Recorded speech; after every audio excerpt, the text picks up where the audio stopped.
एक अपराधी अपराध करने से पहले एक प्लान बनाता है और उसी प्लान के तहत अपने काम को अंजाम दे लेता है। वह सोच बैठता है कि अब तो हमारा जो प्लान है पूरी तरह से सक्सेसफुल हो चुका है और इसमें हम पकड़े भी नहीं जाएंगे और अपनी ज़िंदगी बड़े ऐशो आराम से गुजारेंगे भी।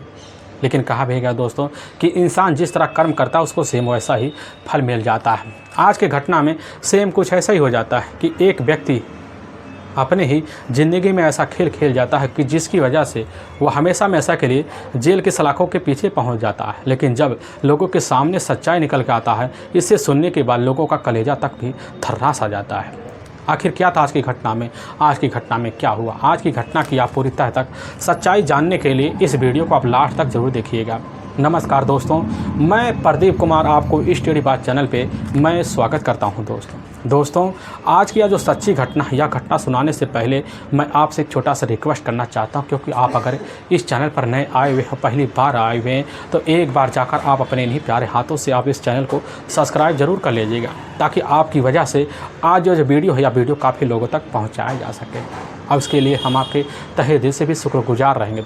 दोस्तों आज की यह जो सच्ची घटना है, यह घटना ठीक उत्तर प्रदेश की राजधानी पड़ती है लखनऊ, और उसी का ही आशियाना एक कस्बा लगता है और उसी का एक किला चौराहा पड़ता है। मैं बात कर रहा हूँ ठीक 16 जून साल 2018 का ही। तो किला चौराहे के सुबह के लोग जो दुकान होते हैं अपना खोलना शुरू कर देते हैं। तो उसी वक्त उसी में से कुछ व्यक्ति होते हैं तो बाग की तरफ शौच के लिए जाना शुरू कर देते हैं। लेकिन एक व्यक्ति जैसे पेड़ के करीब पहुंचता है, शौच के लिए बैठता है, तो उसकी नज़र जो होता है, साइड में एक पेड़ होता है उसी के नीचे पहुँचता है, देखता है कि वहाँ पर काफ़ी सारे जो धुएँ होते हैं वह गौंज रहे होते हैं। वह व्यक्ति जिज्ञासावश उड़ता धुएँ को देखने के लिए उसकी जो नज़र होता है धुएँ के करीब पहुँचता, तो नीचे काफ़ी सारी झाड़ियाँ होती हैं, लेकिन झाड़ियाँ पूरी तरह से जल चुकी होती है। अपने नज़र को और गड़ाता देखता कि वहीं पर एक किसी व्यक्ति का डेड बॉडी पूरी तरह से जल रही होती है। वह व्यक्ति चिल्ला पड़ता है, लेकिन जितने भी व्यक्ति आस पड़ोस होते हैं सभी लोग सुनते हैं। सुनने के बाद उस व्यक्ति के इशारों पर तुरंत वहाँ पहुँचते, वहाँ पे देखते हैं कि सही में एक व्यक्ति वहाँ डेड बॉडी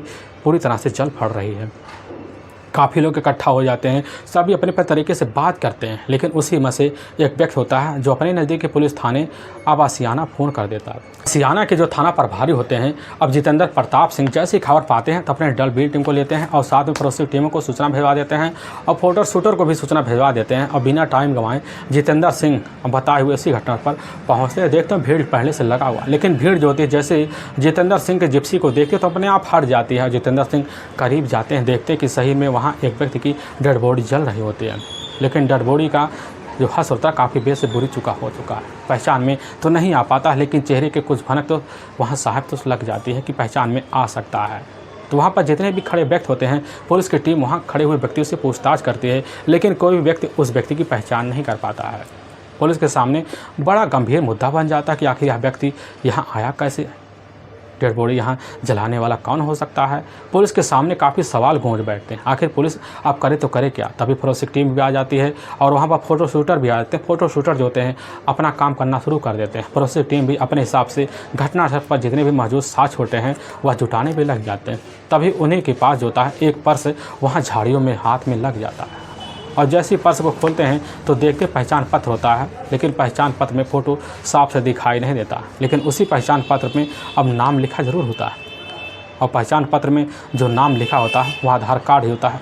उस आधार कार्ड में उस व्यक्ति का नाम होता है इंद्रपाल, जो ठीक इसी उत्तर प्रदेश का ही जाना माना जो ज़िला पड़ता है सीतापुर, वहीं का निवासी होता है। और पुलिस की टीम जैसे ही इस व्यक्ति की जान पहचान उस आधार के थ्रू कर लेती है, करने के बाद पुलिस की टीम बिना टाइम गंवाए बॉडी का वहीं पंचनामा भरती उठाकर अपने ही नज़दीकी जो सरकारी अस्पताल होता है उसी मॉर्चरी में भिजवा देती है। और इसकी जो सूचना होता है सीतापुर ज़िले के रहने वाले इधर इंद्रपाल के अपने पिता होते हैं राजा राम, पुलिस की टीम उनको सूचना भिजवाती है। लेकिन राजा राम जैसे खबर पाते हैं तो बिना टाइम गंवाए अपने कुछ साथियों को साथ लेते हैं और लखनऊ पहुँचते हैं और तुरंत ही आशियाना थाने में जाते हैं। वहाँ के थाना प्रभारी जितेंद्र प्रताप सिंह से संपर्क करते हैं और जितेंद्र प्रताप से जैसे संपर्क करते हैं वही फ़ोटो दिखाते हैं और देखते हुए समझ जाते हैं यह तो इनका बेटा हो सकता है। पुलिस की टीम राजा राम को अपने साथ लेती है, बिना टाइम गंवाए उसी अस्पताल मोर्चरी में और पहुंच जाती है। राजा राम को वही डेड बॉडी दिखाया जाता है, लेकिन जैसे देखते हैं दहाड़े मारकर वहीं चीख चिल्ला पड़ते कहने लग जाते कि साहब यह तो हमारा अपना बेटा है, जो ठीक कल शाम के टाइम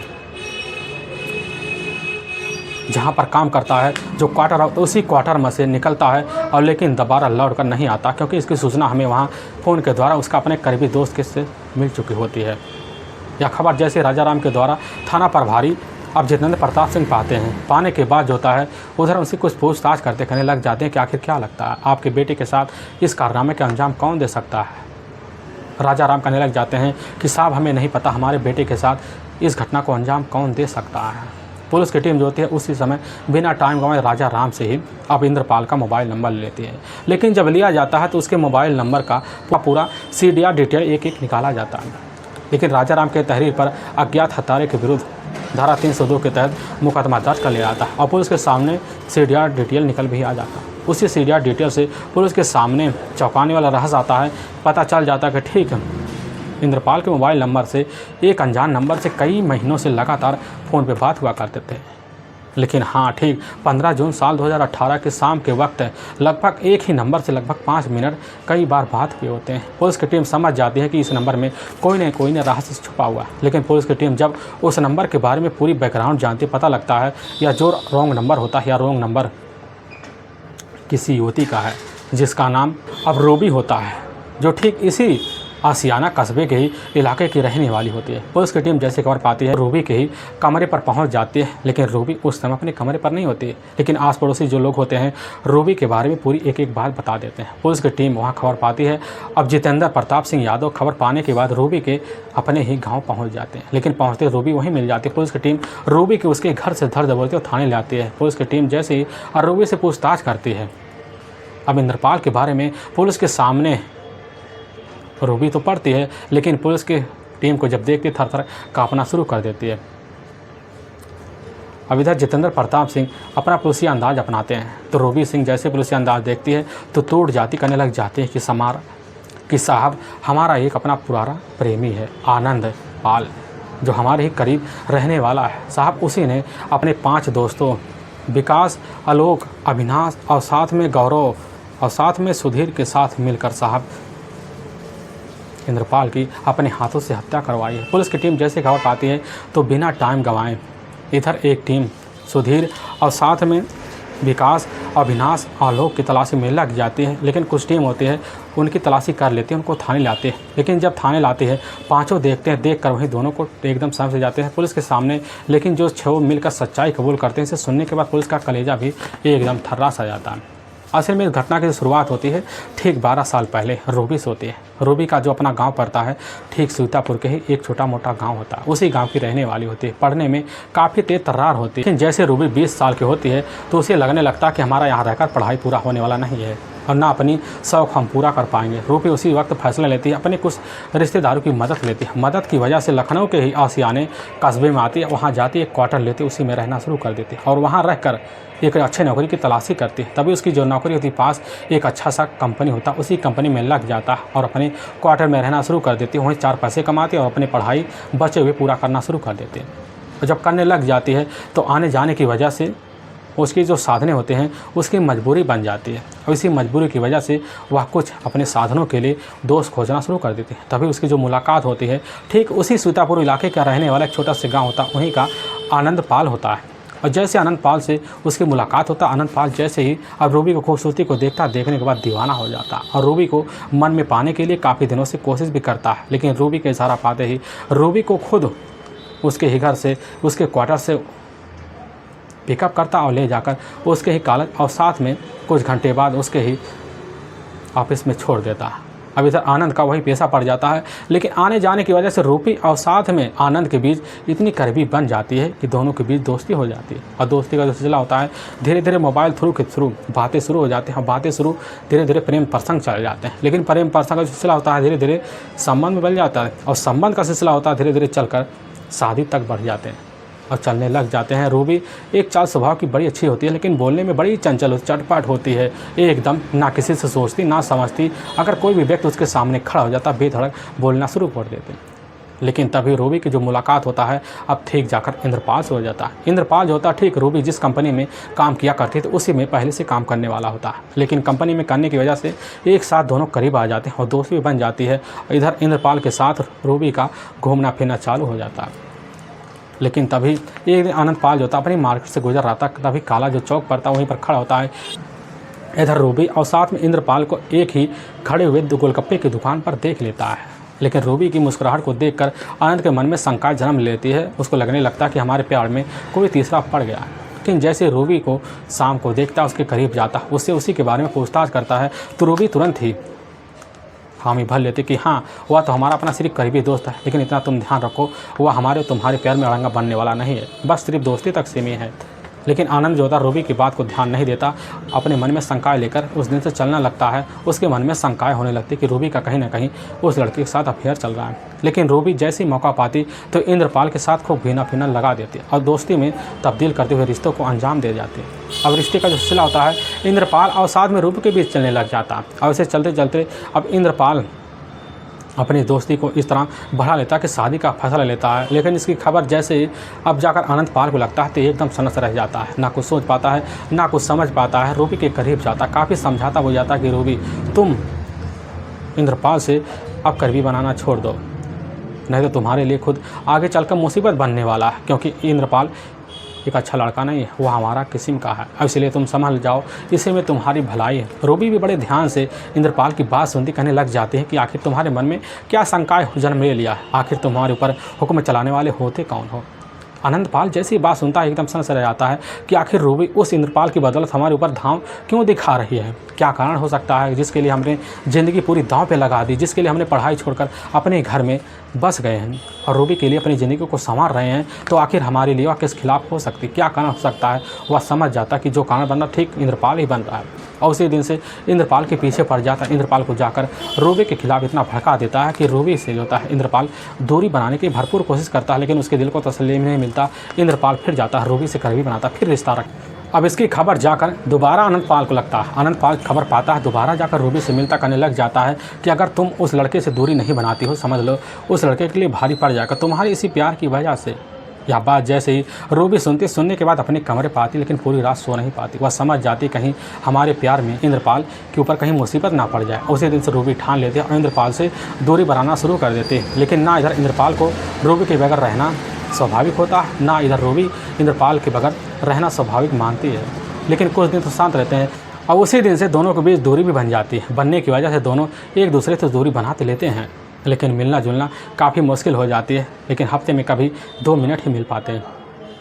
लेकिन इधर आनंदपाल को भी भनक लग जाता है कि रूबी अभी भी इंद्रपाल का पीछा नहीं छोड़ रही है। वह समझ जाता है रूबी तब तक इंद्रपाल का पीछा नहीं छोड़ेगी जब तक इंद्रपाल इस दुनिया में हट नहीं जाता। तभी वह फैसला लेता है और फैसला लेते वक्त जो होता है अपने करीबी दोस्त होता आलोक से जाकर मिलता और उसी समय इंद्रपाल के बारे में सारी सच्चाई बता देता है। कहने लग जाता है इंद्रपाल को ऐसे ही रास्ते से हटाना है। तभी आलोक के अपने 4 करीबी दोस्त जो ठीक उसी इलाके के रहने वाले होते हैं, जिसमें सुधीर और साथ में अविनाश और साथ में गौरव और साथ में विकास, चारों को अपनी बात जाकर आलोक बता देता। और जैसे चारों सुनते हैं तो उसी समय चारों मिलकर एक खतरनाक फैसला लेते हैं और 5 मिलकर इधर जाते हैं आनंदपाल के पास। आनंदपाल इन चारों को पैसों की लालच देता है और 5 मिलकर आनंदपाल के इस प्लान में शामिल हो जाते हैं। तभी अपना घटने को अंजाम देने के लिए बेहतर प्लान बनाते हैं। इसी प्लान के तहत जो होता है आनंदपाल सोच लेता है कि रूबी को कैसे अपने जाल में फंसाया जाए और इसी जाल में फंसाने के लिए रूबी को अपने करीब लाता है और जाकर कहने लग जाता है कि रूबी हमसे इंद्रपाल से कुछ ज़रूरी बात करना है इस रिश्ते के बारे में। आज के बाद हम इंद्रपाल से कभी इस रिश्ते के बारे में बात नहीं करेंगे।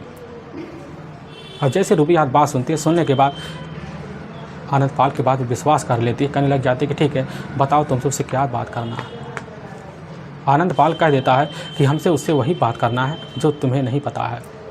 वह भी समझ जाती कि हो सकता है आनंदपाल अपने मन में कुछ बात दबा के बैठा इंद्रपाल से इसलिए बात करना चाहता होता है।